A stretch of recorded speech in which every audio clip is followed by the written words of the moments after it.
Saiban news HD में हूं यासीन और मैं हूं नाइला भट्टी। शामिल करते हैं अब तक की अहम खबरें। खबर शामिल करते हैं कोयटा सरियाब रोड से हमारे नुमाइंदे आबिद उमर की रिपोर्ट के मुताबिक बलोचिस्तान की आवाम कब तक यूं रोडों पर जनाजे उठाती रहेंगे। इन ख्यालात का इजहार मलिक रशीद शाहवानी ने करते हुए कहा कि कस्टम से लेकर कोलपुर तक सिंगल रोड होने की वजह से हमारे नौजवान हादसात का शिकार हो रहे हैं, लिहाजा इस रोड को वसी करने की अशद जरूरत है। सिंगल रोड होने की वजह से अक्सर सड़क पर हादसात होते हैं। अब तक इस सड़क की वजह से हजारों घर बर्बाद हो चुके हैं। सिंगल रोड होने की वजह से हादसात की शरह में दिन ब दिन इजाफा होता जा रहा है।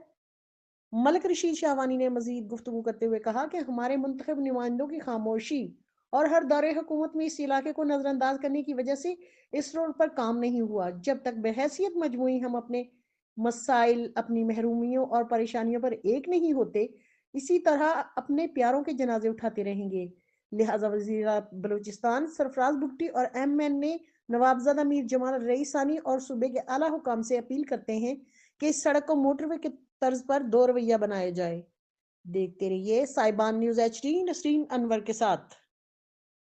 अब तक के लिए इतना ही। मज़ीद खबरों और अपडेट्स के लिए देखते रहें साइबान न्यूज HD।